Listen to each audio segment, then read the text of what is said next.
उड़ा करके अभिनंदन किया जा रहा है।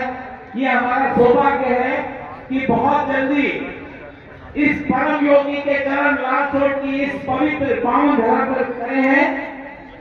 मैं शब्दों के माध्यम से और लालसोट की जनता के माध्यम से आपका शब्दों के माध्यम से बहुत हार्दिक अभिनंदन करता हूं, भावभीना स्वागत करता हूं कि बहुत जल्दी आपके पावन चरण लालसोट की धरा पर पड़े। स्वागत की इस परंपरा के बाद इस महत्वपूर्ण समर्थन सभा में संबोधन के लिए मैं निवेदन कर रहा हूं माननीय डॉक्टर किरोड़ीलाल जी मीणा साहब से, कृपया आप आए और लालसोट की इस धरा को संबोधित करें जिनके दिलों में आप रचते बसते हैं। माननीय डॉक्टर किरोड़ीलाल जी मीणा। कौन लाएगा? जब सरकार मोदी जी भारतीय जनता पार्टी करने वाली है तो आपको बीजेपी को वोट देना है। पप्पू के लोग यहाँ पर घूम रहे हैं, पप्पू के लोग भगाते फिर रहे हैं, नीरू के बच्चों को भगाते हैं, पहलवा के बच्चों को भगाते हैं। ये सारी नौकरी खा गए, तुमको नौकरी नहीं देंगे। नौकरी देने के लिए मैं जिम्मेदार हूँ। आपने देखा मैंने मंत्री बनते कृषि विभाग में आपको 5000 नौकरियां दी हैं और हम जितना वादा किया सारा वादा पूरा करेंगे। किसी के भेजे होने आवश्यकता नहीं है। जिस दिन मतदान के लिए जाओ 19 तारीख को कमल के बटन को इस मजबूती से दबाओ कि हमारा कन्हैयालाल लोकसभा में पहुंच जाए। उन्हीं शब्दों के साथ मैं आपको राम करता बहुत बहुत क्या करता था। इसलिए मैं लालसोट में सावधान करने के लिए आया हूं। लोगों को गलत फहमी है कि डॉक्टर किरोड़ीलाल कहीं मामा पे मेहरबानी नहीं करते। मैं भारतीय जनता पार्टी का सच्चा सपूत हूं और आज योगी जी का आशीर्वाद लेके जिन्होंने बड़ा दबंग तरीके से देश में सबसे शासन व्यवस्था दी है, गुड गवर्नेंस दी है, तो उत्तर प्रदेश में दी है और ये गुड गवर्नेंस देने का काम हम भी यहां पर भजन लाल जी की अगुवाई में कर रहे हैं। मैं थोड़ी सी जानकारी योगी जी को देना चाहूंगा, ज्यादा समय लेना ठीक नहीं।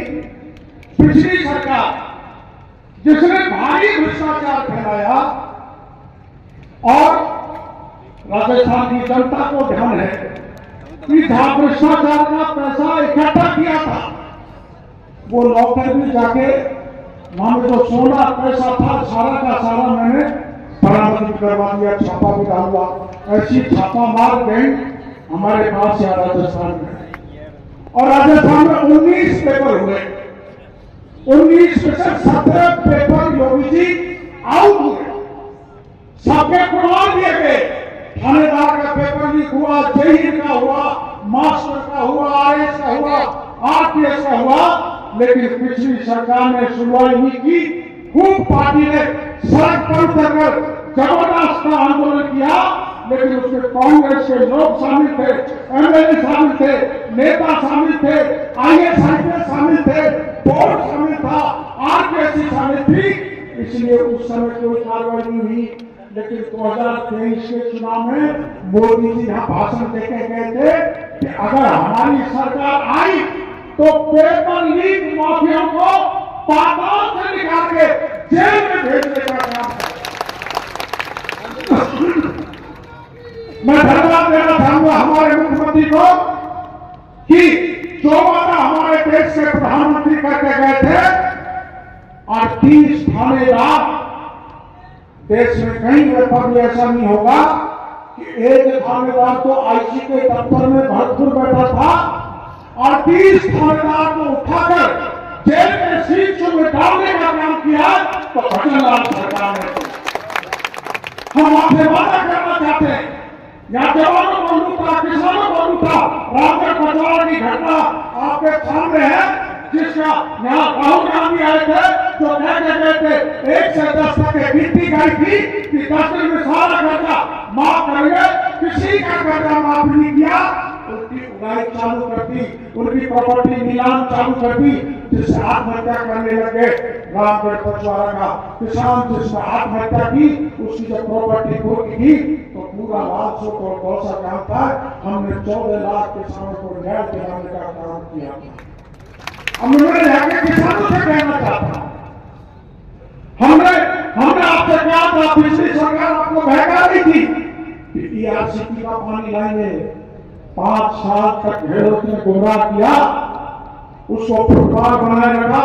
मैं किसानों से निवेदन करना चाहता हूं कि 300 किलोमीटर दूर से चंबल का पानी हमारी इस धरती पर आएगा जहां से कहीं लाल लग रहा है। और आपको पता है, आते ही जैसे हमारी सरकार बनी, देश के प्रधानमंत्री कहते गए थे कि ईआरसीपी को राष्ट्रीय परियोजना घोषित करेंगे और उसको 48,000 करोड़ रुपए देने का काम किया तो नरेंद्र मोदी ने किया है। मैं मेरे इलाके के किसानों से कहना चाहूंगा, भड़कने की आवश्यकता नहीं है। भड़काने वाले बहुत आ रहे और लाल सोच तो कुछ दिनों बाद, कुछ सालों बाद राजस्थान का गुड़गांव बनने वाला है। आप जानते हो, दिल्ली से लेकर मुंबई तक जो सड़क निकली है वो यहाँ होकर निकली है। दिल्ली की दूरी यहाँ से 2.5 घंटे में तय हो जाती है और मुंबई की 8 घंटे में तय हो जाती है। सारी इंडस्ट्री जाएगी, पानी आएगा, किसान का खेत सरसब्ज होगा। आप बहकावे में मत आना। और बहकावा क्या हो रहा है, विशेषकर एससी के लोगों के बीच में कह रहा है। हमारा यहाँ कार्यकर्ता कहता है, क्या प्रधानमंत्री जी कहते हैं, क्या योगी जी कहते हैं आपकी बार 400 पार, तो कांग्रेसी क्या कह रहे हैं, 400 पार गए तो संविधान को खत्म कर देंगे, आरक्षण को खत्म कर देंगे। मैं तो अधूरा सा कार्यकर्ता हूँ। मैं मोदी योगी जी की उपस्थिति में आपको वादा करना चाहता हूँ, पपुलार माता की कसम कहना चाहता हूँ, जब तक भारतीय जनता पार्टी इस देश में आरक्षण के साथ कोई भी छेड़छाड़ नहीं कर सकता, इसका वादा मैं आपको बीच में करूंगा। इसलिए मेरे सपील है, मैं भी अब काम निकलूंगा। ये शुरुआत आज हमारे यहाँ से, और माफी चाहूंगा योगी जी से कि हमारे यहाँ फसल की कटाई जबरदस्त चल रही है कि और बादल हो गए, रोज बिजली कड़कती है, कर किसान की चिंता बहुत ज्यादा है। इसलिए पहले जब आए थे तो बहुत संख्या भीड़ थी और पूरी भीड़ के लिए माफी चाहते, लेकिन ये भीड़ वो है तो एक आदमी के साथ 1000 वोट दिलवाने की कैपेसिटी। मैं प्रार्थना करना चाहूंगा सभी कार्यकर्ताओं से, सभी किसानों से, एससी के भाइयों से, सभी 36 के भाइयों से कि भारतीय जनता पार्टी को वोट दोगे तो देश आगे बढ़ेगा। देश कब आगे बढ़ेगा? देश को कौन आगे बढ़ाएगा? मोदी जी। देश को आगे कौन बढ़ाएगा? भ्रष्टाचार को कौन खत्म करेगा? आतंकवाद को कौन खत्म करेगा? पाकिस्तान का इलाज कौन करेगा? चीन का इलाज कौन करेगा? भ्रष्टाचारी को जेल में कौन भेजेगा? बहन बेटी की इज्जत कौन उठाएगा? लेकिन मैंने 2 साल पहले ही पार्टी को बता दिया था कि मैं चुनाव नहीं लड़ूंगी, क्योंकि मैं उम्र के हिसाब से, और ये सही बात है कि 25-26 साल से राजनीति की तरफ पीली राह में चलकर मैंने अपने आप को जिस तरह से ईमान और धर्म के साथ राजनीति में सुरक्षित रखा, उसका प्रमाण है कि एक दिन का हिसाब किताब, दौसा संसदीय क्षेत्र हो, चाहे सवाई माधोपुर करौली संसदीय क्षेत्र हो, एक दिन का हिसाब लिखकर बांटा है। किस गांव में क्या काम किया, किस गांव में क्या नहीं किया। और आप देखो एक्सप्रेस हाईवे